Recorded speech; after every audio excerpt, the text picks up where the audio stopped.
Bom dia a todos.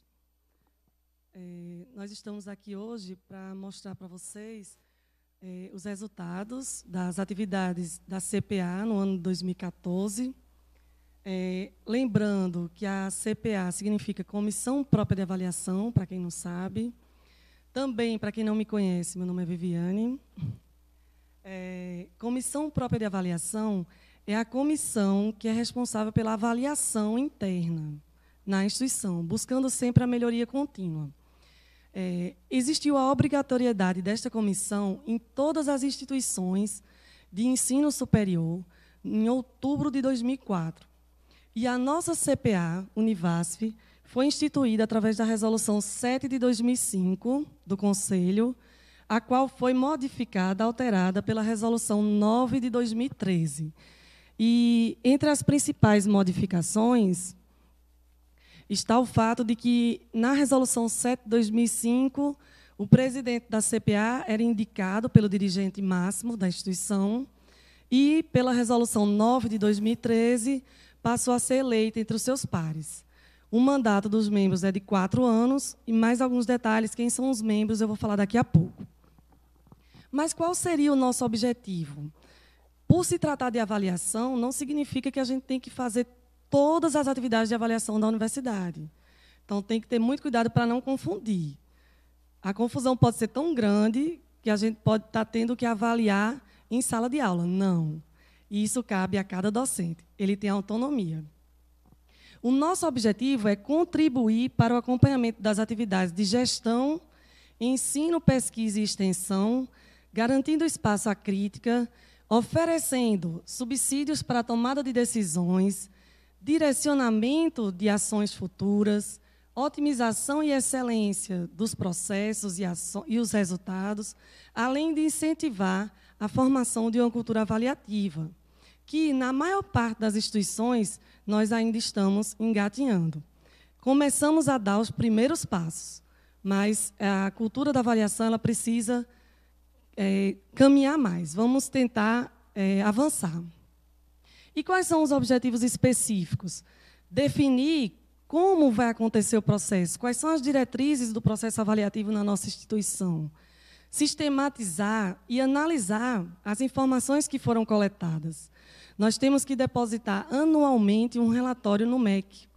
E esse relatório tem que ser depositado impreterivelmente até o dia 30 de março de cada ano, referente ao ano anterior. Nós devemos identificar as forças de desenvolvimento e também aquelas que promovem deterioração. Destacar as potencialidades e também observar as fragilidades, principalmente.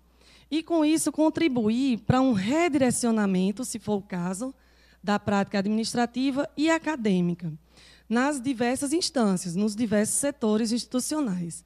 E também promover a articulação entre os níveis, entre esses setores, já que muitas atividades dependem de mais de um setor. Nós, da Univasf, trabalhamos sempre buscando o não punitivo e o não obrigatório. Então, a nossa avaliação não tem como objetivo gerar qualquer punição, nem para o docente, discente e nem para o técnico. Nós trabalhamos para a melhoria contínua e buscamos a opção do participativo. Só que tem um probleminha que vocês vão ver daqui a pouco. É a representatividade dos resultados. Principalmente quando você temos que chamar a comunidade para responder questionários. Como é voluntário, poucos acessam o link para respondê-lo. E aí a gente tem um resultado que, devido a não ser representativo, dificulta realmente saber isso é um problema ou isso é apenas uma opinião individual de um pequeno grupo. Nós, da CPA, somos subdivididos, porque existe a comissão própria de avaliação em cada colegiado. Essa divisão ela existe desde a Resolução 7 de 2005 e tem um fundamento para isso. É que o relatório da CPA, ele está até aqui, deixa eu mostrar a todo mundo, é que ele é bem extenso, ele está disponível no site, está disponível na CPA para consulta e poucos leem. Então, em cada curso, quem deveria conhecer as fragilidades e suas potencialidades? Os docentes, discentes e técnicos do curso. Então, cada CEPAC, ela faz avaliação no curso. E a central tem uma visão geral desse resultado. Nós temos 22 CEPACs, porque nós temos 24 cursos, sendo que 2 deles funcionam licenciatura e bacharelado em um único colegiado. Então, eles fazem a avaliação dos 2 cursos em uma única CEPAC. Bom, e os membros da CPA? Eu, o primeiro ali, Viviane. Na verdade, meu mandato está acabando agora em outubro. Newton, representante na categoria ensino. Wagner Félix, na categoria extensão. Edgênia, que está aqui com a gente, na categoria de pesquisa. Ailson, representante dos técnicos. Isla, ela, na verdade, a gente está aguardando indicação. Nós estamos sem representante, tem que atualizar, porque ela concluiu o curso. E, para essa reposição, foi encaminhado um memorando para o Conselho, solicitando aos representantes discentes no Conselho que enviem um nome indicando para membro titular e um outro nome para membro suplente. Osaneide, representante da comunidade externa, e o Ricardo Barros, também estamos aguardando indicação, porque ele pediu para se desligar da comissão. Se eu não me engano, ele está trabalhando no Hospital de Traumas. Então, ele precisou pedir para sair. Aqui são os membros suplentes, o discente aguardando indicação e o também membro da comunidade externa científica. O suplente do Newton, Rosicleide, do Wagner Félix, o Euriclésio, da professora Edgênia, Cleônia, Antônio Ivonetti, a representante dos técnicos, suplente de Ailson, Vicente, o suplente de Osaneide.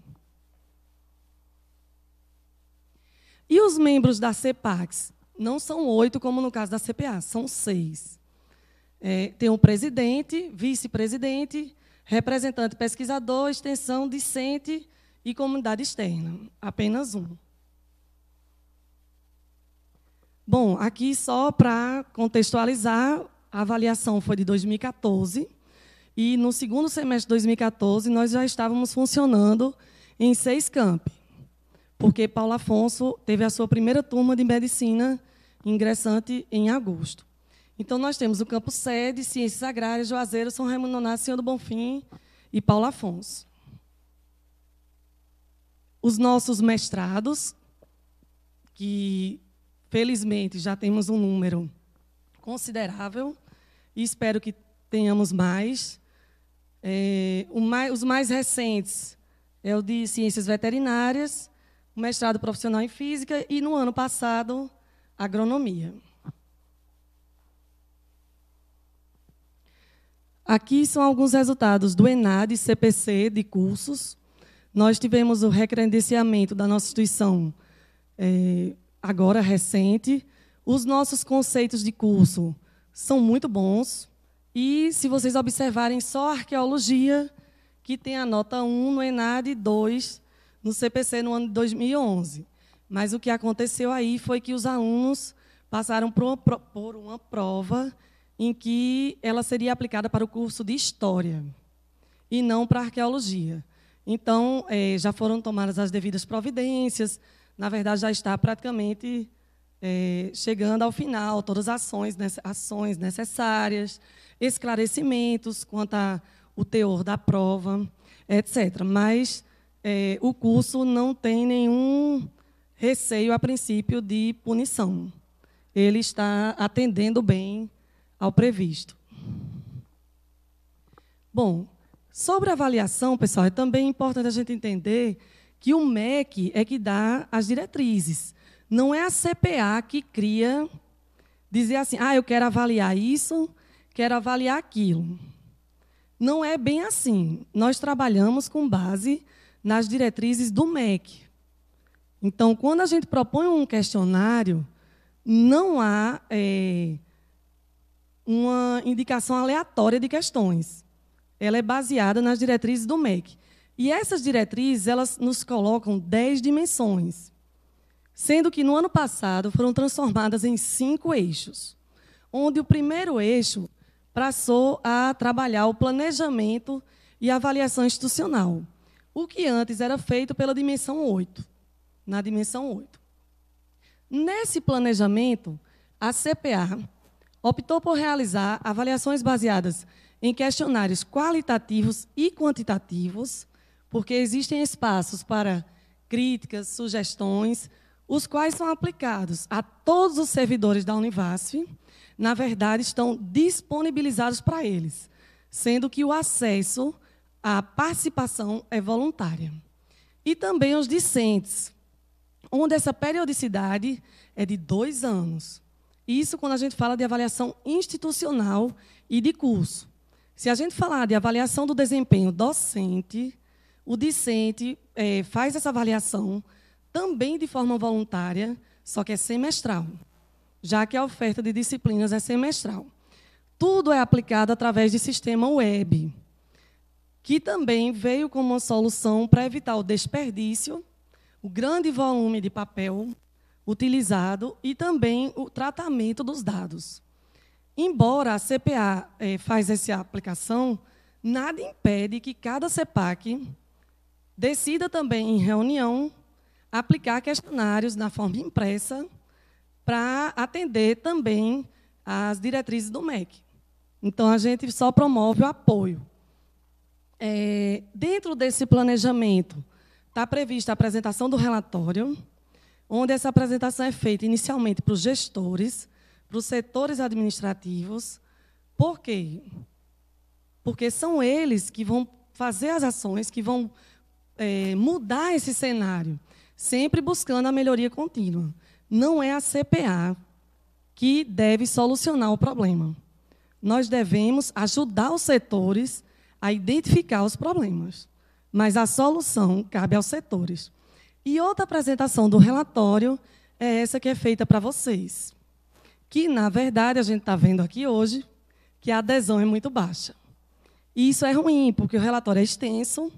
Então, essa apresentação, ela não contempla todo o relatório, mas ela contempla uma parte importante que desperta o interesse de você buscar sobre qual aspecto você queria obter mais detalhes. E existem também, a CPA também faz relatórios parciais, caso se faça necessário, com base em registros das visitas in loco. Que visitas são essas? As avaliações de infraestrutura, elas são feitas com base na obtenção de informações de mais de uma fonte. A gente pede informações nos setores, principalmente a prefeitura universitária e o setor de manutenção, mas nós também fazemos visitas. Essas visitas significam que 2 membros, no mínimo, da CPA terão que entrar em cada ambiente físico da Univasf, do banheiro, a casa, o DMA e quaisquer outros setores. Então, nós entramos em todos os ambientes e verificamos do ponto de vista dos membros da CPA. E, nesses momentos, os que estão presentes no momento da visita também podem fazer sugestões, críticas. Eles podem... É um ambiente que a gente faz sensibilização, coleta informações, e, independente se a gente concorda ou não, essa informação vai para o relatório, porque não nos cabe o julgamento, mas o registro. Bom, cada setor da Univasf tem uma carta de serviços, e a CPA não é diferente. Hoje, a CPA, na Univasf, ela é reconhecida como setor, e isso é importante. Isso dá à CPA uma visibilidade maior. E, por causa disso, temos os nossos serviços. Claro que a CPA presta um serviço para a comunidade, tanto interna como externa. Através de quê? De documentos, através de prestar informações que, a depender de uma primeira instância, o estagiário pode resolver, ou não, então vai para os membros da CPA e a gente registra. A gente também recebe críticas, sugestões, que é o terceiro, analisa e dá e faz as providências, os encaminhamentos cabíveis. E também a orientação, o último, das comissões próprias de avaliação nos colegiados, que, a depender da necessidade de orientação, um dos nossos estagiários ou assistente administrativo pode resolver também. Caso não resolva, a gente passa para os membros da comissão. Bom, e como é que é feito esse processo? Nós, atualmente, temos 6 questionários, só que isso foi em 2014. No ano anterior, nós tínhamos 11. E a gente vem aperfeiçoando o processo de uma forma coletiva. São feitas reuniões entre os membros da CPA e os da CEPAX para revisar os questionários. E quando o questionário, por exemplo, é dos técnicos, com esse questionário em particular, a Ailson, que é o representante, ele ficou responsável de promover uma discussão entre os técnicos e trouxe o questionário revisado. Então, ele mesmo tomou a iniciativa. São esses 6. Se vocês olharem sempre no final de cada descrição, tem dizendo se é aplicado pela CPA e pela CEPAX ou apenas pela CPA, como é o caso aqui da avaliação institucional pelos técnicos administrativos. E eles também, numa primeira instância, em 2013, foram avaliados também por pedagoga e psicóloga. No ano passado, nós não acrescentamos questões, nós revisamos, nós, na verdade, reformulamos ou retiramos questões. Então, baseado nisso, não houve a inclusão de uma questão que pudesse promover algum dano ou algum efeito ruim do ponto de vista da pedagogia e psicologia, já que nós não acrescentamos, nós apenas reformulamos para melhorar o entendimento da questão ou retiramos. Mas, caso haja necessidade de inclusão, nós teremos que pedir o apoio desses profissionais. O questionário aplicado para os discentes, eles respondem e o professor pode acessar esses resultados colocando o CPF e a senha que ele mesmo cria. O cenário é mais ou menos esse, a visualização do ambiente. No caso, se for coordenador, você vê as suas disciplinas e também dos demais integrantes do colegiado. E existe, inclusive, o resultado resumo e completo. O que quer dizer isso? No resumo, você vai visualizar a média, mediana, moda, coeficiente de variação e também críticas e sugestões. Perdão, isso no completo. E no resumo, você não visualiza as críticas e sugestões, somente os dados quantitativos. Aí o que acontece? Quando a CPPD solicita o resultado da avaliação, somente é necessário entregar o resumo. As críticas e sugestões, elas não foram incluídas. Isso veio de uma decisão coletiva votada em reunião da CPA com a CEPAX, porque alguns coordenadores de curso tinham receio de que algo escrito pudesse vir a causar um dano, algo moral aos docentes. Como o objetivo da CPA é a melhoria contínua, nosso interesse maior estaria no resultado quantitativo e que as críticas e sugestões fossem visualizadas pelos docentes, mas que não fosse necessariamente exposto para todo mundo tomar conhecimento, já que aquele que vai fazer a mudança é o próprio docente, aquele que vai refletir sobre o resultado, sobre aquela crítica, é o próprio docente. Ele vai filtrar e vai verificar se aquilo realmente tem fundamento. Nesse caso, foi uma decisão democrática. Então, não significa que será também, vai depender de várias reuniões que forem acontecendo ano a ano. Aí a gente já tinha falado do problema da representatividade. Infelizmente, por ser um processo voluntário, os que estão participando menos são os discentes. E esse resultado, na verdade, é para avaliação institucional, não é de desempenho docente. E a gente vê que os discentes do primeiro período, somente 4,6 responderam. E a partir do segundo período, que são 5.000, eram, né, em 2014, 5.611, apenas 1,1. Significa que esses resultados, eles não têm ele não é significativo. Ele não tem uma credibilidade que realmente gere uma ação para correção. Já no caso dos técnicos, teve uma representatividade de 10%, teve uma redução em relação a 2013, grande. E, no caso dos docentes, foi o melhor. Foi de 49% em 2014. Então, a princípio, os resultados obtidos com aplicação aos docentes são aqueles que são mais representativos. Aí, o que a gente pode fazer para resolver? Através do SIGA, a gente tentou. No caso do SIGA da UFPE, o SIGA que existe hoje, a gente já tentou várias vezes e não conseguiu.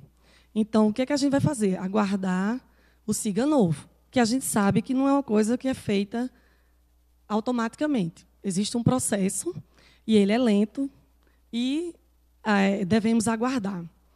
Entretanto, cabe também outras ações. O que a gente vai fazer? Nas visitas em loco, vamos fazer divulgação com folders, tornar aquela oportunidade o mais que resulte em ações, em solução para esse problema melhor. Porque realmente hoje é uma das nossas fragilidades. E aí a gente não está dizendo que é uma fragilidade da CPA, é uma fragilidade institucional. Porque a gente não tem ainda uma ferramenta eficaz e eficiente que faça com que a gente chegue numa representatividade significativa. Não existe, na verdade. Então, e com relação a isso, ainda bem que está tendo registro hoje, porque nesse relatório em curso, nesse ano corrente de 2015, quando formos avaliar resultados, nós só iremos avaliar qualitativamente e quantitativamente aqueles que forem representativos. Então, digamos que os discentes devem tomar conhecimento e os técnicos de que, de um modo geral, se eles não quiserem participar, eles também não serão ouvidos. Porque, infelizmente, a gente está vindo ano a ano fazendo análises qualitativas e quantitativas que levam tempo, esforço, demandam da CPA e, na verdade, não geram informação que tenha credibilidade. Lembrando só que há algo bom esse ano. Como a aplicação de questionários institucional não vai acontecer em 2015, já que aconteceu em 2014, nós temos esse ano e o próximo para tentar mudar esse cenário. Ou através de uma ferramenta, ou também o SIGA chegar, ou se ele não chegar, mais divulgação, mais sensibilização, nas visitas em loco, pedir aos estagiários da CPA que divulguem com seus colegas, os DAs, DCS. A gente vai estar tentando buscar ferramentas. E, para isso, se vocês tiverem alguma sugestão, nós da CPA agradecemos que vocês enviem para o nosso e-mail, que é cpa@univace.edu.br. Qualquer sugestão que faça com que a gente chegue mais na nossa comunidade, que a gente esclareça melhor sobre a CPA, melhor. Quanto à participação do próprio colegiado, das próprias CEPACs, a parceria com a CPA, ela vem acontecendo efetivamente com aproximadamente 48% dos cursos da Univasse. Ou seja, somente metade vem dando esse feedback, vem realmente valorizando o processo de avaliação. Por isso que foi comentado inicialmente que nós ainda estamos engatinhando, porque a cultura da avaliação ela ainda não está como deveria estar. Nós temos que aumentar também esse número.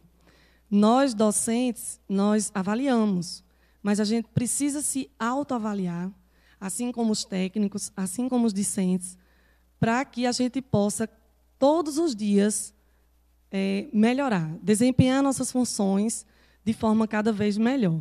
Então, enquanto não existir essa consciência, a gente está perdendo. Aqui são algumas ações que foram implementadas e que, com base nos resultados também do relatório, a gente observou a melhoria. Por exemplo, a gente tinha o problema da pequena participação dos docentes no processo de avaliação. E a gente vem percebendo que o apoio da CPA, com a aplicação através de sistema web, com as visitas em loco e com a divulgação interna pelas CEPACs, tem obtido um aumento gradativo. Tanto que a gente chegou a 49% de participação dos docentes. Só que ainda não é o ideal, mas a gente tem que estar sempre buscando. Verificou-se também nos laboratórios, principalmente naquelas visitas em loco, que muitos equipamentos que estão nos laboratórios, eles não estão sendo utilizados. Eles estão lá, às vezes, ano após ano, 2, 3 anos, um equipamento caro, ou outros de menor custo, e eles não estão sendo utilizados. E isso a gente registra no relatório.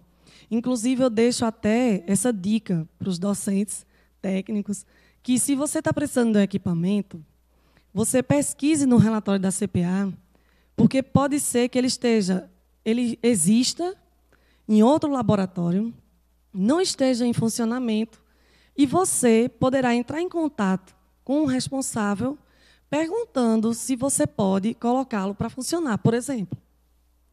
E aí, o que a gente espera é que exista uma parceria, afinal, estamos todos na mesma instituição, para que aquele equipamento realmente renda frutos. Nós tínhamos um cromatógrafo, que todo mundo sabe que é um valor alto, e ele estava lacrado desde 2006. Mas, no ano retrasado, ele passou a funcionar no IPESB. E isso partiu de uma das nossas apresentações, em que o pró-reitor de pesquisa comentou: vamos ver o que a gente pode fazer para tirá-lo da caixa. Porque até a garantia já tinha perdido. Mas hoje, felizmente, ele está funcionando. É a informação que a gente tem. A participação dos discentes ela é bastante baixa. Mas, principalmente na avaliação do desempenho docente, ela vem crescendo. Claro que algumas disciplinas nenhum responde. E aí, onde estaria o problema? Será que o docente está divulgando na sua aula? Será que, quando o link está disponível, ele está chegando lá e, pessoal, participem.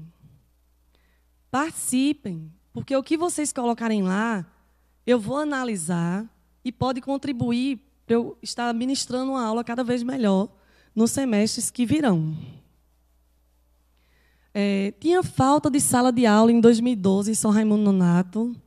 Felizmente, em 2013, na visita em loco, nós verificamos que muitos das críticas e problemas relatados no ano anterior tinham sido solucionados, porque, no caso particular de São Raimundo Nonato, quando nós voltamos de lá, a gente encaminhou um relatório parcial, porque lá tinha sido verificado que realmente precisava de ações mais imediatas. Na época, eu me recordo que eles estavam com poucos motoristas. E foi cedido uma quantidade maior, segundo informações no ano seguinte. Entretanto, 2 carros tinham sofrido um acidente. Tinha passado por acidente, né?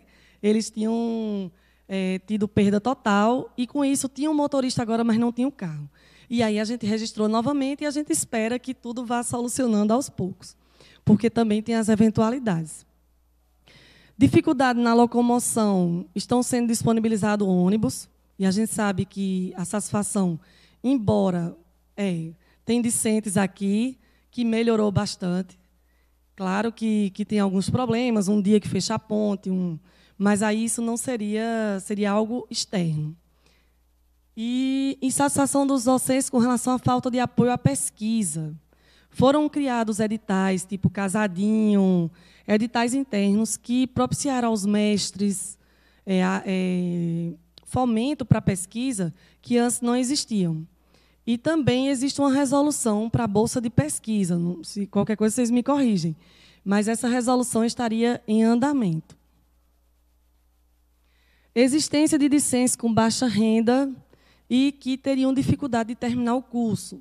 Aí entra a Pró-Reitoria de Assistência Estudantil, a PROEX, que seria o quê? A questão também da Casa do Estudante, da Bolsa Permanência, o Auxílio Transporte, Bolsas BIA, que, na verdade, não houve oferta em 2014.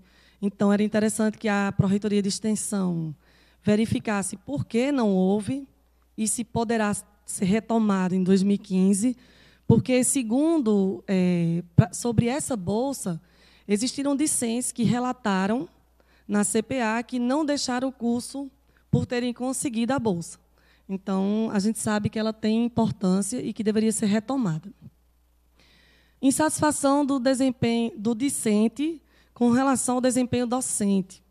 E aí vem aquela questão dos questionários semestrais. Houve relatos também de estudantes que disseram, por exemplo, que o docente mudou da água para o vinho. E isso é ótimo. Aquele docente tinha potencial, mas ele precisava que alguém dissesse onde estava o problema. E aí a gente tem melhorias.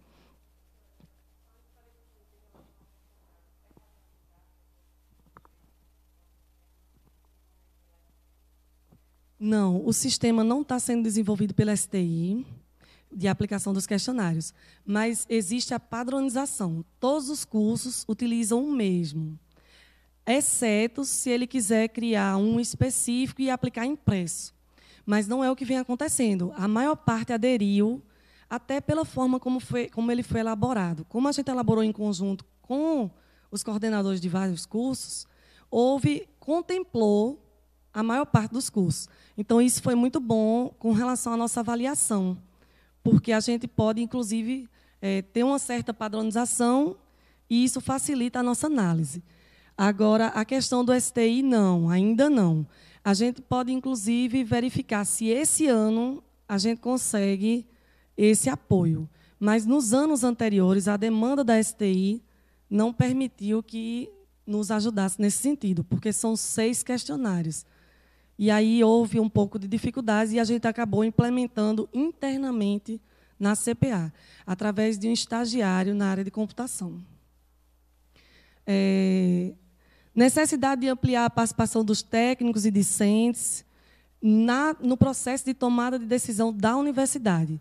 E aí veio a mudança no estatuto, que, na verdade, é bem mais... Né, já faz agora uns 4 anos, né? Mas, com isso, aumentou o número de discentes no Conselho, a CPA passou a poder requisitar, inclusive, a esses membros representantes que indicassem os seus representantes. O número de técnicos também aumentou, e isso foi muito bom desse ponto de vista.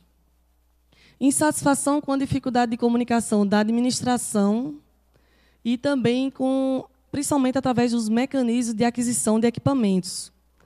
E aí foi criado o LEDs, que a gente já vem conseguindo obter essa maior satisfação em toda a comunidade acadêmica. Insatisfação dos discentes quanto à falta de restaurante universitário. Aí tem ali o histórico das medidas, né? As obras civis foi em 2010, 2011, e está registrado, Brasil 2012 é o relatório da CPA referente ao ano de 2011. Que aí ele é publicado em 2012. Instalação elétrica e sanitária, no ano de 2012. Urbanização e finalização, geradores, câmaras de refrigeração, 2013 e 2014. E aí foram inaugurados, em dezembro, o de Petrolina, sede e ciências agrárias, e em janeiro de 2015, o de Juazeiro. E isso aumentou a satisfação também dos discentes, Só que a gente só vai verificar isso no próximo questionário. Embora não signifique que vai estar tudo ótimo.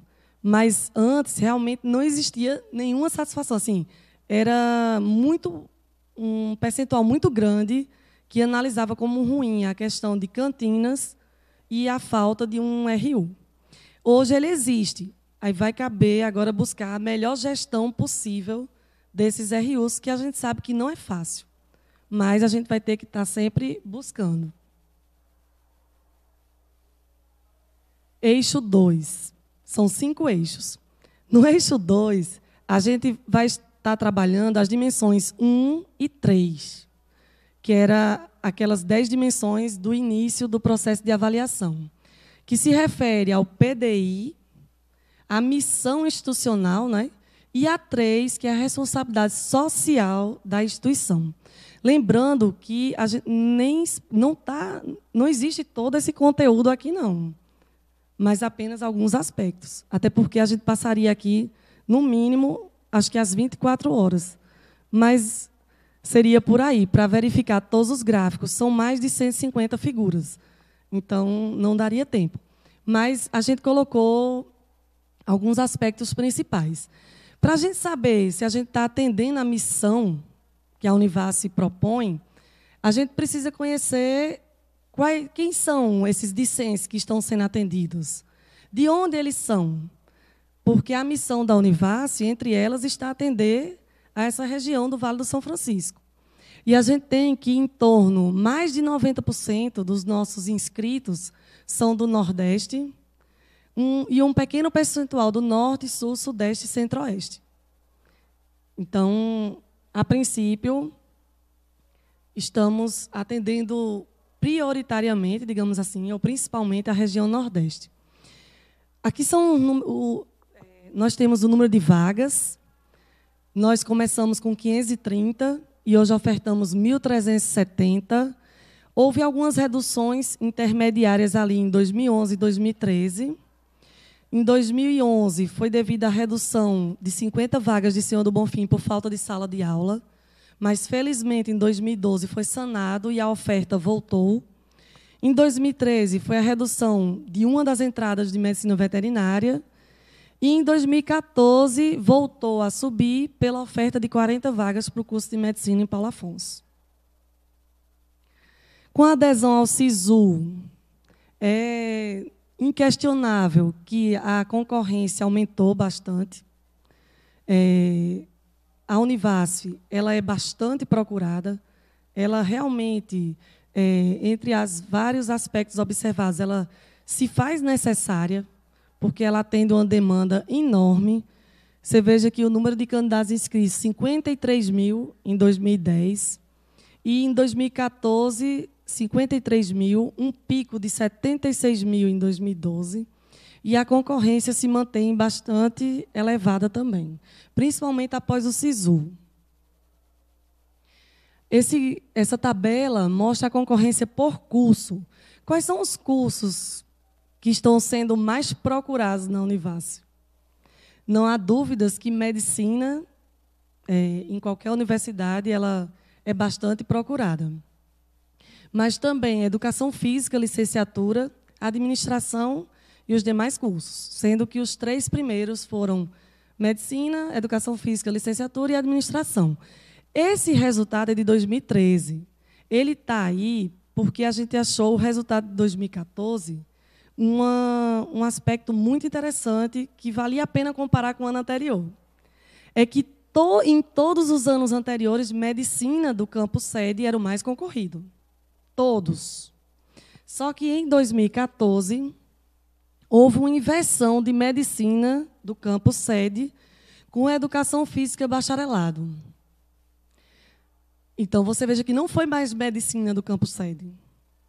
Foi o primeiro ano que o curso de medicina do campus sede não foi o mais concorrido. O interessante é que houve, então, ele passou para a medicina de Paulo Afonso. Também nunca tinha havido uma concorrência tão grande, 221. Então, houve essa migração. Como esse eixo trata do PDI, nós tivemos que avaliar, entre as metas do PDI 2009 e 2014, o que foi atendido. Até porque a gente está em fase de elaboração de um novo PDI, para 10 anos. Então, com base nesses resultados, é interessante que a gente tome conhecimento para que a gente também não coloque novas metas irreais, ou novas metas que elas têm que ser bem pensadas, inclusive como medi-las. Porque se a gente simplesmente colocar uma meta aleatória, fica difícil de você mensurar se foi atingido depois, e algumas que talvez não tem que ser melhor refletido. Por exemplo, algumas delas, não estão todas aqui, é que no PDI 2009 e 2014, se esperava até 2013 um crescimento de 50% no quantitativo de vagas para graduação e pós-graduação. E esse quantitativo ele foi atingido realmente, bem além da meta proposta. Isso é bom.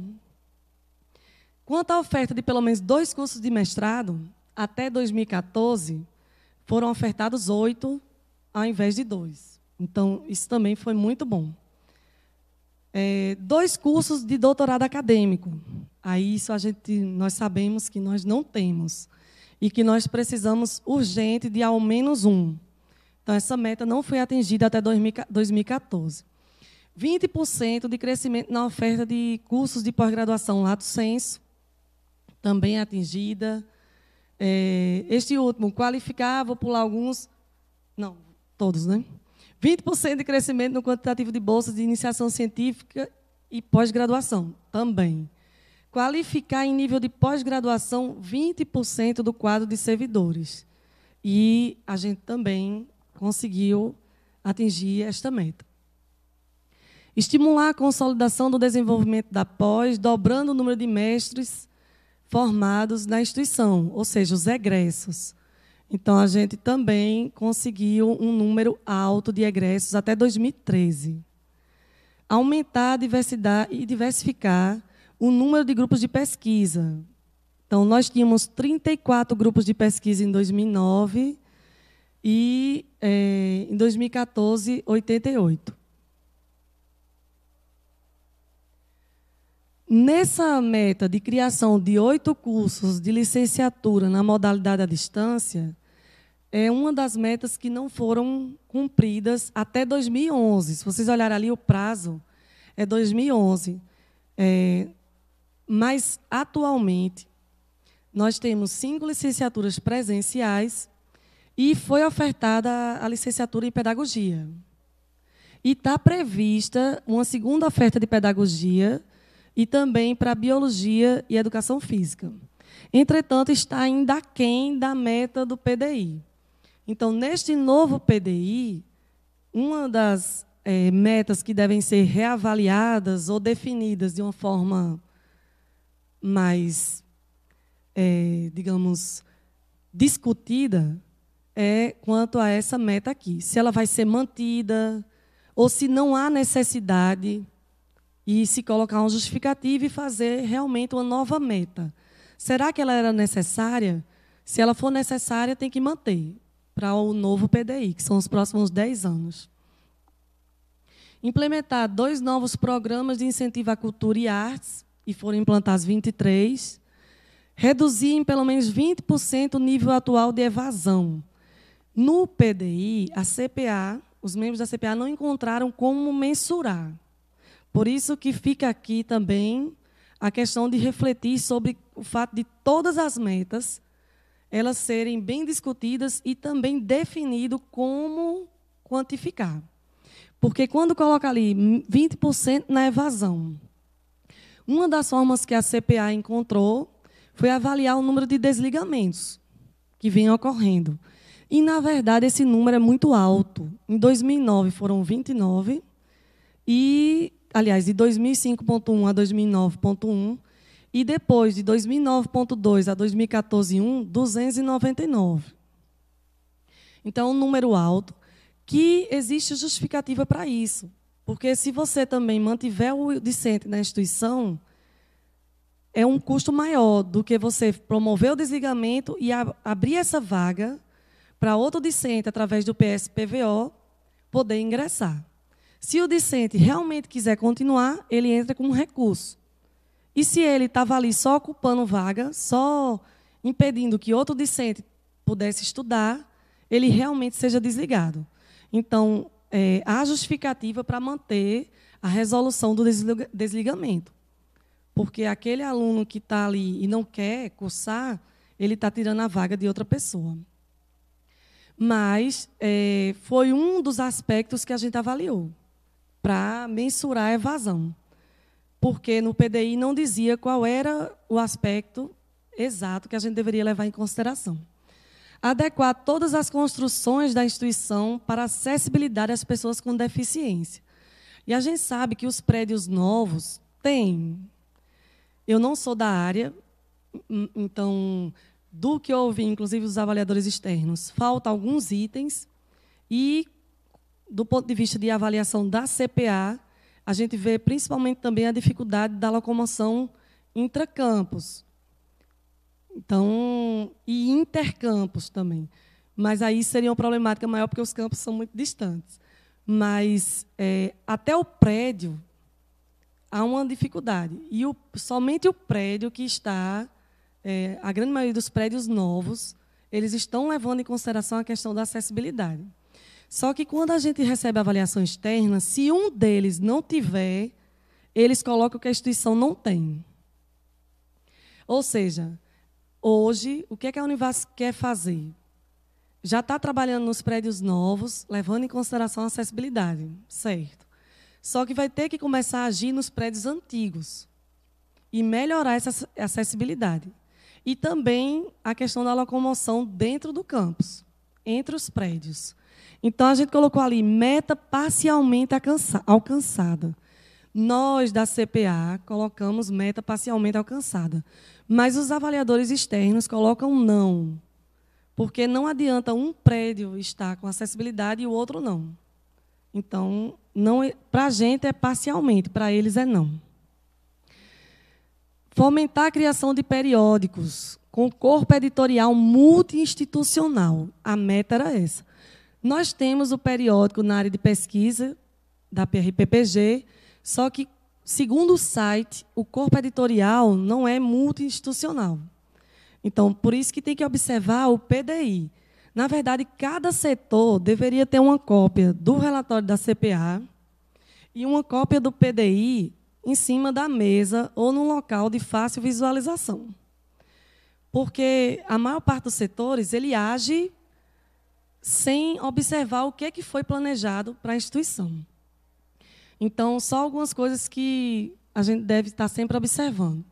Criar e consolidar as comissões de avaliação da instituição. Isso era a meta do nosso PDI.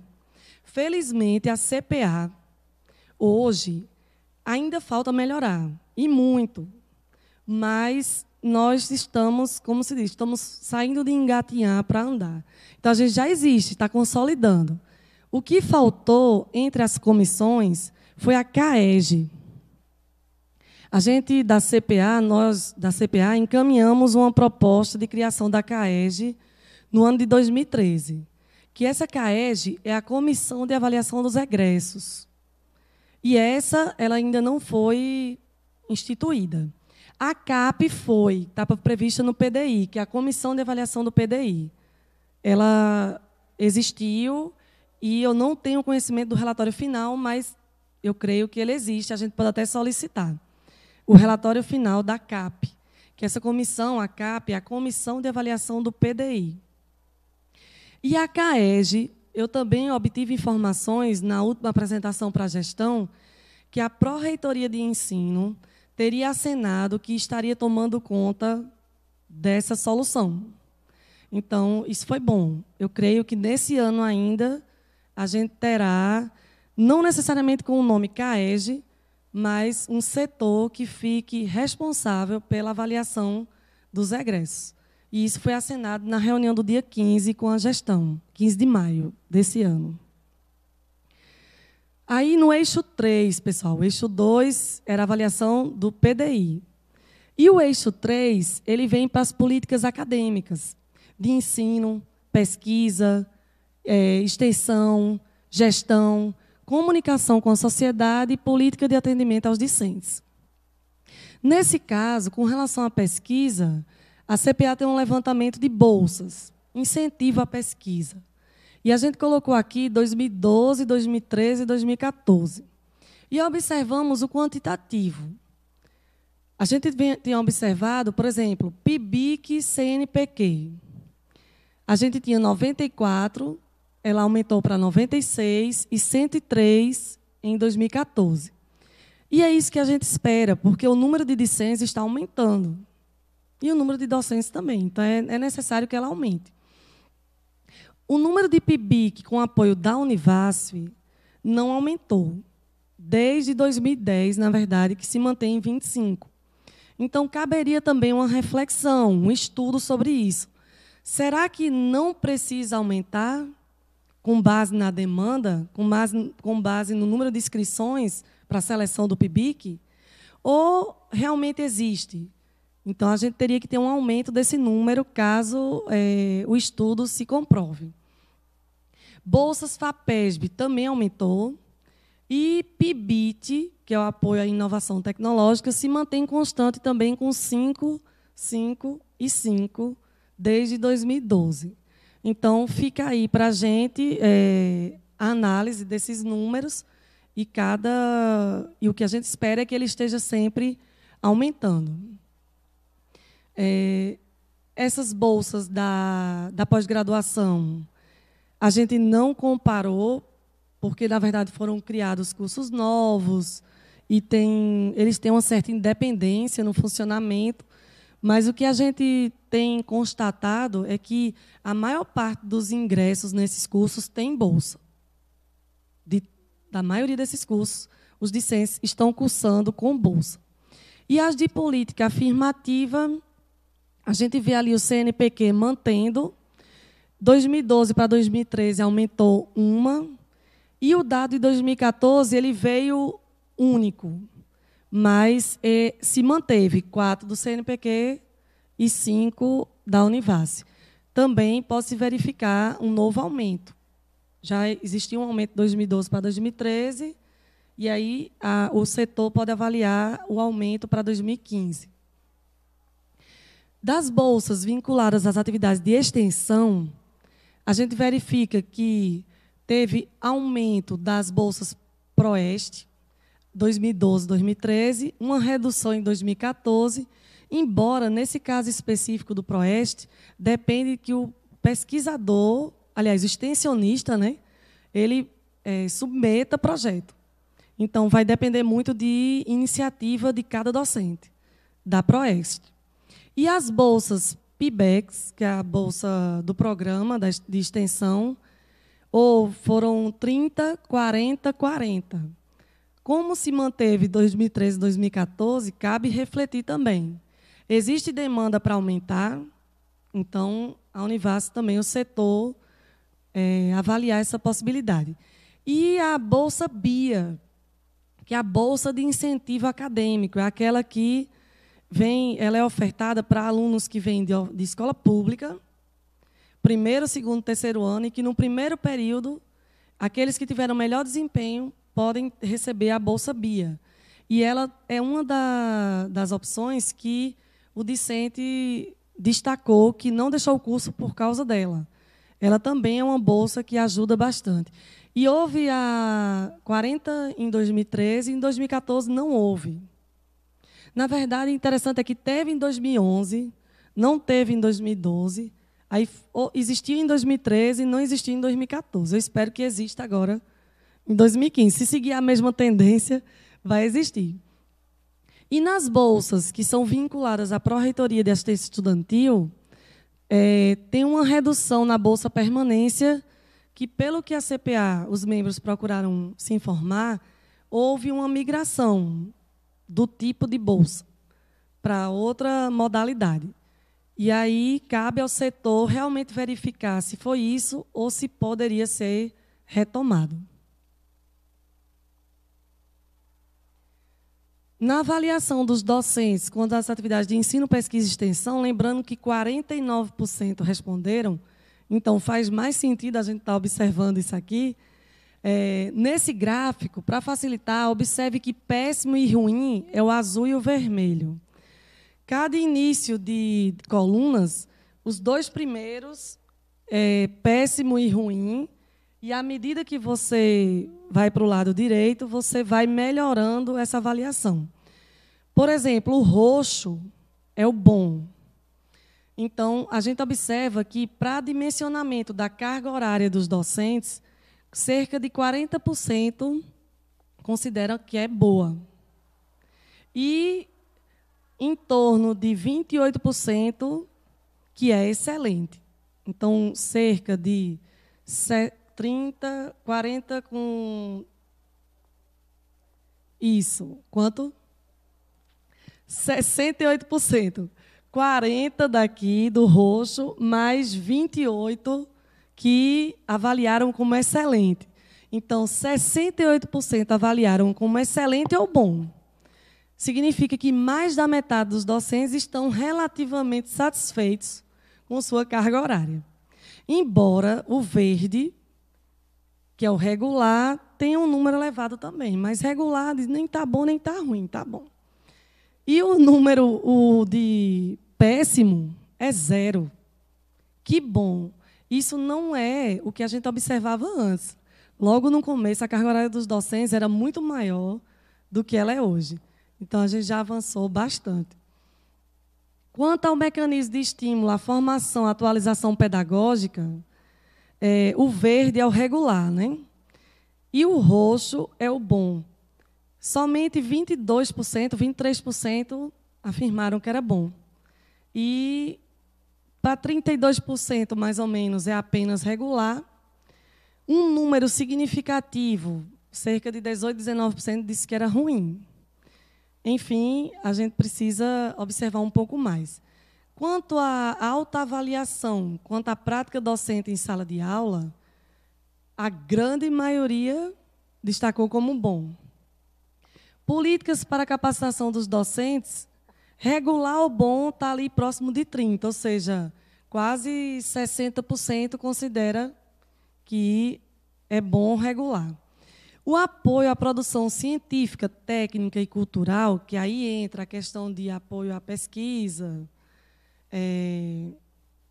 nós temos ali em torno de 33%, 32% considera bom. Agora, para a gente observar, então, só alguns resultados, observe que o que é ruim, que é o vermelho, ele está mais destacado somente nesse, ó. Nesse e no próprio política de capacitação, não, e no apoio à produção científica, técnica e cultural. Mas o maior percentual que avaliou como ruim, que é o vermelho, se deu nesse aspecto aqui, ó. Mecanismo de estímulos, incentivo à formação, atualização pedagógica. Que aí, nesse caso, cabe aquela reflexão. Não existia uma resolução que fazia com que o professor deveria cursar uma dada carga horária de formação pedagógica? Será que não caberia retomar? Porque, de qualquer forma, os professores, não é um grande percentual, mas em torno de 19%, considera que está ruim, que não existe mecanismo de incentivo à formação, atualização pedagógica. Então, pode até pensar em retomar isso. Quanto aos técnicos administrativos, vamos verificar o percentual de ruins, que é o vermelho. Ele é principalmente evidenciado em envolvimento, na verdade, com as atividades de pesquisa e extensão, tá? Desculpe. E também no apoio à produção científica e técnica, para os técnicos, apoio à sua participação em eventos científicos e acadêmicos. Os últimos dois são menos evidentes. Lembrando que, infelizmente, somente 10% respondeu. E esse é um problema. Mas, de um modo, analisando esses resultados, eles consideram muito ruim o envolvimento com a pesquisa e a extensão, ao seu apoio à produção científica e o apoio à participação em eventos.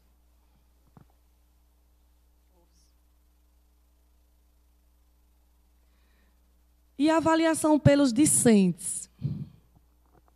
Com relação aos docentes, houve cancelamento de aula com frequência? Felizmente, apesar de ter sido um número pequeno que respondeu, 57% em torno respondeu que não, que os professores não cancelam a aula com frequência. Em compensação, houve reposição das aulas canceladas? Também não. Então, isso não é muito bom. Com relação aos docentes, houve demonstração de interesse para preparar as aulas? Do ponto de vista dos discentes, o que é que eles acham? Não. Houve estímulo à participação das aulas pelos professores em atividades de pesquisa ou extracurricular? Sim, isso é bom, muito bom. Lembrando que apenas um percentual muito pequeno respondeu. E que se os discentes e técnicos não começarem a participar, eles não vão mais estar aqui, ou seja, sendo visualizada a opinião deles. Então, a gente precisa que essa comunidade, essas categorias acadêmicas, valorizem o processo para serem ouvidos também. No eixo 4, nós avaliamos as políticas de gestão. Como os serviços são prestados na instituição. Organização e gestão, sustentabilidade financeira, política de pessoal, que são as dimensões 5, 6 e 10. Só que, para falar de gestão, a gente precisa conhecer quem é o nosso corpo hoje. Quem são os nossos servidores? Qual o número? São, em 2014, 468 docentes e 349 técnicos. Isso em 2014. E um pouquinho mais sobre esse corpo de servidores. Em 2014, com relação aos docentes, mais da metade, cerca de 51%, são doutores. Isso é um resultado muito bom. Quando a gente mostrou para a Comissão de Avaliação de Recredenciamento, foi satisfatório, embora um deles ficou naquele receio quanto à existência dos graduados. Porque, para eles não poderiam ter só a graduação. Mas surgiu uma outra dúvida, é que a gente já mandou um memorando para o curso para a SGP, perguntando se esses graduados, por exemplo, estão no curso de medicina. Se eles tiverem a residência, eles não são graduados, eles são especialistas. E tem um outro fator também, tem curso que não existe realmente um quantitativo de mestres e doutores que permitam o curso funcionar. Assim, tem que abrir para o graduado mesmo. E aí dá chance a ele, aqui na instituição, de se capacitar, devido à falta de profissionais naquela área. E teve um período curto, recente, que era permitido abrir somente para graduado. Então, eles reconheceram isso após as discussões e não houve queda na nota, pelo menos foi o que ele deu a entender. O regime de trabalho da grande maioria, 87%, é de dedicação exclusiva. A grande maioria dos 20 horas estão no curso de medicina, devido à própria natureza do curso. Quanto à gestão, como é que os docentes estão avaliando? Aí a gente lembra que 49% participaram. Quanto à admissão e progressão na carreira, quais são, se a gente observar os percentuais de ruim e péssimo, a gente vê que eles estão muito baixos. Todos eles, para qualquer aspecto, abaixo de 10%, 10% ou menos. Então, na verdade, nesse caso, a gente teria que avaliar o que é que está bem melhor, que seria a gestão e coordenação do curso. Isso é muito bom. Os docentes estão bastante satisfeitos com os seus coordenadores. Isso é bom. Às vezes parece que nem é verdade. Olha que coisa boa. Agora, mas que bom. E o roxo é o bom. Se a gente observar, não tem ruim e péssimo, vamos observar o regular, que seria o serviço e manutenção e conservação de equipamentos. E, realmente, talvez até o ruim e péssimo era para estar maior. Mas o péssimo chegou a 12%, é verdade. Eu não tinha visto esse azul aqui, ó. Como são muitos resultados, na verdade, esses gráficos aí no relatório, eles não estão assim, tá? Eles são mostrados individualmente. E aqui, para facilitar, para não prolongar tanto a apresentação, a gente juntou, por exemplo, aí 5 gráficos em um. Aí fica mais difícil de ver, mas facilita com relação ao tempo. Então, a gente vê que, com relação à manutenção e conservação de equipamentos, não é o que está tendo menos satisfação, chegando a 12% de péssimo. Foi bom, professora Edgênia, não tinha visto, não. E isso faz todo sentido, porque o que tem acontecido nos laboratórios é que se quebra, infelizmente, a gente tem que acabar retornando para o almoxarifado patrimônio, né? Porque não tem ainda um serviço de manutenção. E a gente entende a dificuldade. Os membros da CPA sabem que o processo de licitação, cada equipamento tem um funcionamento diferente. Então, é muito difícil você encontrar uma empresa que realmente atenda à conservação e manutenção de todos os equipamentos da Univas. E isso é muito difícil, mas acho que a gente vai chegar lá. Quanto aos setores administrativos, como é que os docentes estão visualizando a reitoria, pró-reitorias, secretarias e prefeitura universitária? Vamos tentar, são mais de 10 gráficos em um só. Vamos tentar visualizar aqui. Péssimo e ruim. São os 2 primeiros, né? Seria a reitoria ter um certo percentual ali, no ruim, a prefeitura universitária e EPU, que é a prefeitura universitária, reitoria, PROEM e Progeste, na verdade, está no regular, né? Ó, Progeste, o que está... Tem um número significativo, mas os maiores são reitoria, PROEM, acima de 5%, prefeitura universitária.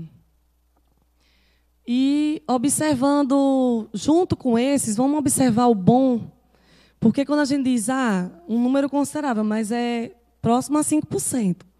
Com relação à reitoria, que acham bom em torno de 43%, 44%. Então, também há uma certa compensação, que acham excelente 24%, 23%. Na PU, cerca de 30% bom. Aí o número já cai mais. Na SECAD, tem um número de 35%, que acha regular em torno de 13%.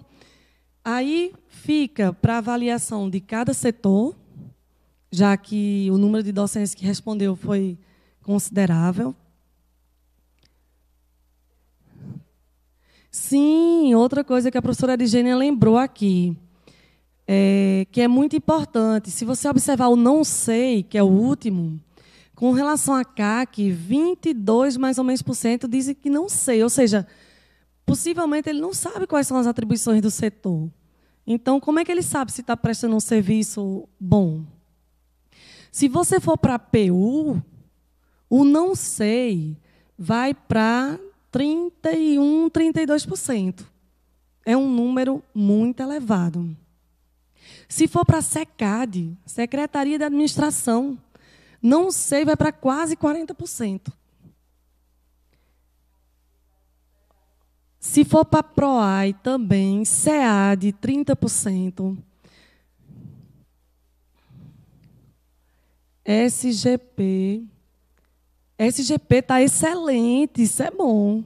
Foi o que teve o maior percentual de excelente, que é a Secretaria de Gestão de Pessoas.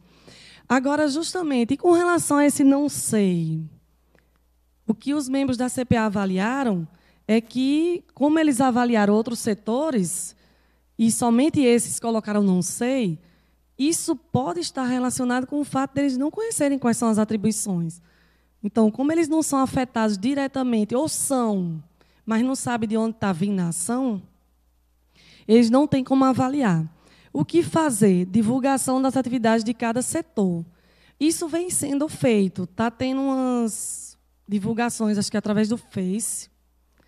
E não sei se colocar nas com, mas o fato é que precisa intensificar. Tem que buscar outras formas. Avaliação pelos técnicos administrativos. Aí vocês me ajudem aqui novamente. Ruim. Ruim tem um destaque aqui, né? É o vermelho. Condições de trabalho, incentivos profissionais. Então, eles demonstram uma certa insatisfação. Que acham bom ter um destaque para a progressão funcional e capacitação, aperfeiçoamento em nível de cursos de lato sensu. Era qual? Lato sensu, né? Não, mas é lato sensu, que um que eles estavam reclamando, assim, de um modo geral, os técnicos, a gente observou nas reuniões, era sobre a capacitação stricto sensu. Não havia grande satisfação com relação ao lato sensu, não. Outro percentual elevado de ruim ou péssimo, a gente visualiza esses dois aqui, né? Práticas que estimulam a melhoria do trabalho e aproveitamento em suas atividades. Só que tem um grande percentual de péssimo aqui, né? Na remuneração. Entretanto, isso não cabe a gente só numa greve, né? Infelizmente. Não cabe a uma ação interna. Avaliação pelos técnicos administrativos, com relação ao serviço de limpeza, ótimo. Ruim e péssimo, que estão ali abaixo de 10%, não, em torno de 11%. Condições de trabalho, que já foi destacado no anterior, e a administração do setor, mesmo assim um percentual bem baixo. Os percentuais que se destacam aí é de roxo, que seria bom. E excelente também, né? Ó, limpeza do setor teve um percentual enorme de excelente. E eu concordo, pessoalmente, eu considero a instituição bastante limpa. E aí, volta aquela história, cada setor agora, a ideia é a gente trazer para vocês. Mas cada um de nós deve consultar depois com calma um relatório para conhecer um pouco mais.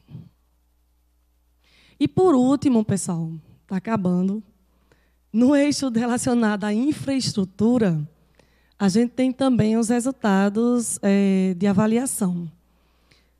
Por exemplo, pelos docentes, um grande percentual respondeu.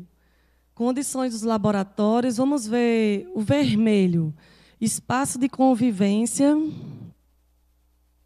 e rede de comunicação científica. Essa rede de comunicação científica eu considero que depende de cada um de nós também. Então, se estamos incomodados, vamos tentar solucionar. Tem um percentual alto de bom e excelente, de péssimo, aliás, de excelente. O conforto térmico nas salas de aula tem bastante destaque. E isso eu acho justo. Na minha época, não existia ar-condicionado. Era um ventilador de teto que fazia mais barulho do que amenizava a situação. Muitas vezes eu ficava na janela, porque não tinha o barulho do ventilador e levava um ventinho. Então, eu acho que para nós docentes, talvez os discentes não, porque não passaram pelo que a maioria dos docentes passou. Mas os docentes, a gente reconhece que o conforto térmico é muito bom. Para a maioria dos docentes, para 43% é excelente. E depois, outros 41%, 42% considera bom. Então, aí já vai 80 e poucos %. Para os discentes no primeiro período, eles chegam aqui até achando bom, Paulinho. Até que o conforto térmico na sala de aula, 60 e poucos %. Está vendo que coisa boa? O que é que se destaca aí em ruim e péssimo? Felizmente, quase nenhum, exceto o que acabou de ser resolvido, que é o RU. Resolvido, aí me entendam, resolvido a instalação. A gestão ela vai ter que ser sempre avaliada, para estar sempre buscando a melhoria contínua. E os discentes a partir do segundo período? Segundo período em diante. Quanto à adequação, a estrutura dos laboratórios é adequada? Para quase 50%, sim. E para um percentual aí de 37, 38, em parte. Para a adequação dos laboratórios quanto ao número de alunos, sim. E outro percentual em parte. Teve destaque para sim na questão dos equipamentos dos laboratórios destinados à aula prática. Talvez isso não seja a mesma coisa para todos os cursos, né? E também lembrando que os discentes não participaram como deveriam participar. Equipamentos em relação ao quantitativo de alunos. Aí já tem um destaque aí um pouquinho do vermelho, né? Então, em alguns cursos, talvez o quantitativo... Com relação ao laboratório de informática, o número de computadores por aluno, equipamento com relação à capacidade, o acesso à internet e o conforto. Com relação ao conforto, se destaca novamente como bom, excelente. Agora, tem um crescimento no ruim e péssimo, no acesso à internet e na capacidade dos computadores. Isso é de um laboratório de informática. Na sala de aula, aquilo que foi perguntado para os discentes no primeiro período. Então, agora vamos na sala de aula. O conforto térmico e iluminação, na verdade, a grande maioria aí está bom ou excelente. Somente recursos didáticos que teve uma evidência maior em ruim. Mas, na verdade, a grande maioria tem projetor, né, e tem, a princípio, os recursos que são necessários. Vai depois, se a gente continuar observando o mesmo resultado ao longo do tempo, vai ser necessário a gente pedir para especificar, que aí fica mais fácil da gente analisar. E com relação à biblioteca, a partir do segundo período, vamos ter um pouquinho de paciência, mais de 10 gráficos de novo, mas, de um modo geral, dá para a gente observar ruim e péssimo, ó, que seria o número de computadores por aluno na biblioteca. Há uma insatisfação do número de computadores por aluno. A capacidade dos computadores também. Ó. Ruim e péssimo são os dois primeiros. O número de exemplares de livros disponíveis por aluno também tem um destaque maior. O acesso à internet, o péssimo, bastante elevado.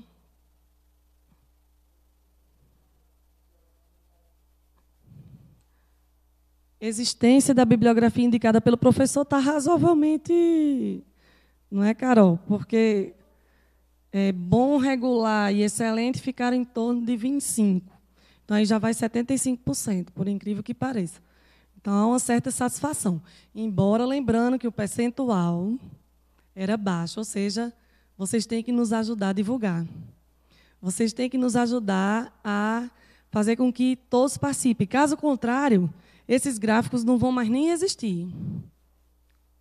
A Mônica Tomé deve fazer a parte estatística, apoiando a CPA, e comentar sobre qual a amostra que realmente vai ser analisada qualitativamente e quantitativamente.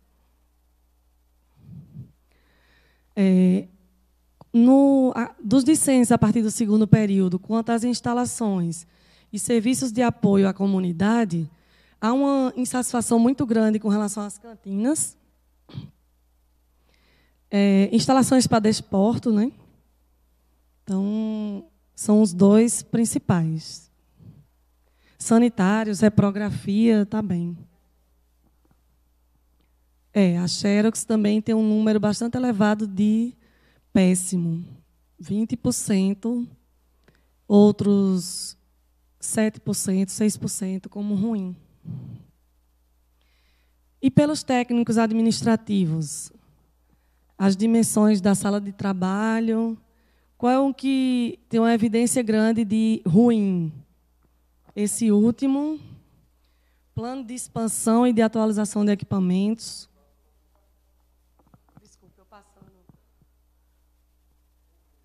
é péssimo ali, espaço de convivência, assim como os docentes. Então, há um certo consenso, embora o número de técnicos tenha sido pequeno, há uma certa coerência. Está já acabando. Por último, estamos encerrando. A gente vai mostrar para vocês quais foram as obras, com relação à infraestrutura, né? Quais foram as obras que foram concluídas ou estão em andamento que estavam em andamento em 2014. Aí a gente finaliza por hoje. A construção da estrutura física, isso no campo sede do CIAS, foi concluída. Construção do complexo de esportes e atividades didáticas diversas no campo sede, está em andamento com previsão de conclusão em junho de 2015, agora esse mês. Execução de construção do espaço da TV Caatinga, Jaldo está aí, está em fase de recebimento. Estava em fase de recebimento quando foi enviados os dados em janeiro de 2015, que totalizou 5.300.000 aproximadamente. No campus de Juazeiro, a segunda etapa do prédio que abrigará o Instituto de Pesquisas, o IPESB, concluída. O IPCM, que é uma ampliação do Instituto de Pesquisa e Ciência dos Materiais, do mestrado de Ciências dos Materiais, concluída. Reforma no Laboratório de Métodos e Processos, aí é Engenharia de Produção, viu? Concluída. Construção de muros e obras complementares para ampliar o espaço plural na antiga FACJU, concluída, totalizando 1.570.000. Nas ciências agrárias, precisou de 2 slides, que bom. Teve várias obras concluídas, construção do Laboratório de Nutrição do Semafauna, construção da guarita e setor de transporte do Semafauna, construção do Núcleo de Ecologia e Monitoramento Ambiental do NEMA. Sabe onde é o NEMA? Complementação da construção do prédio do Colegiado de Ciências Agronômicas, CEAGRO, concluída, e obras dos laboratórios de patologia clínica, depósito de ração, setor de apicultura, prédio de metabolismo animal e fechamento do galpão de aquicultura, também concluída no ano de 2014. E essas duas. Construção da adutora de distribuição de água bruta para a área de produção vegetal e laboratórios profissionalizantes vinculados ao Colegiado de Engenharia Agronômica. E em andamento a construção de 2 estufas de plantas com telhado em arcos, sistemas de irrigação por microaspersão e bancadas do tipo escada em L para o CRAD, que está em andamento, aguardando empenho para aditivo, totalizando 4.168.000. E, por último, esse slide contempla algumas obras que foram feitas em mais de um camp. E uma que foi em São Raimundo Nonato, que é a complementação da obra de construção de laboratório e sala de aula, concluída em 2014. E essa daqui foi no Ciências Agrárias e São Raimundo Nonato, que é a construção de cerca, gradil e morão de concreto, equivale a 782.000. Estava em andamento na data em que foi coletada a informação. Sede, o campo sede, Ciências Agrárias de Juazeiro, as subestações dos restaurantes universitários concluídas. Só aí foi 6 milhões, então veja como é difícil você ter um RU. No campo sede, CCA e Juazeiro, urbanização e infraestrutura dos restaurantes universitários, mais 2.500.000, também concluídas, totalizando, aí aqui esse total é o total de investimento em obra em 2014, pela Univasse, que foi de 26.206.780. Todos os eixos apresentados. A proposta da CPA é a utilização do ciclo PDCA para melhorar essa relação entre a CPA e a gestão da Univasse. Nós trabalhamos no cheque. Esse ciclo é o quê? PDCA, planejar, fazer, analisar, agir. Ou seja, tem que novamente planejar com base nas fragilidades, agir, né, fazer, na verdade, aqui, colocar em prática o que você planejou. A CPA vai agir nessas duas etapas. Cadê o apontador? A gestão vai estar aqui, ó. Vamos começar por esse lado.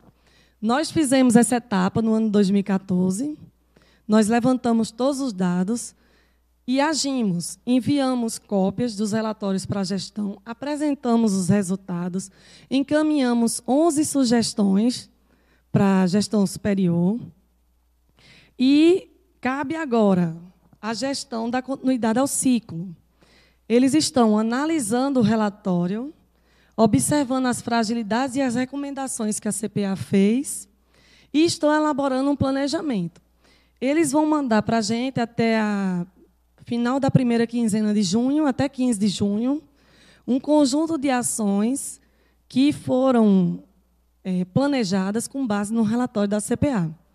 E quando eles encaminharem para a gente, o que é solicitado é que tenha início imediato. São ações planejadas para início imediato. E aí, então, eles já vão executar. Então, cabe à gestão também já executar.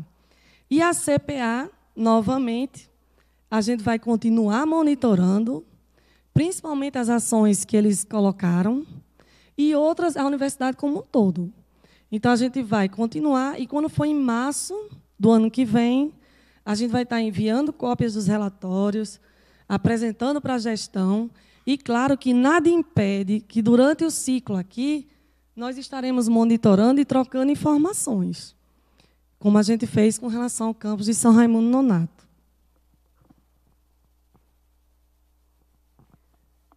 Essas foram as ações de divulgação e encaminhamentos finais. Agora é verdade, viu?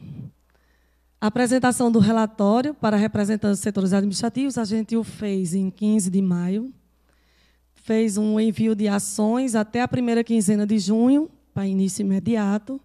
Encaminhamos, através de e-mail, 11 sugestões a serem superadas, de fragilidades a serem superadas, não esgotando a necessidade de análise por cada setor.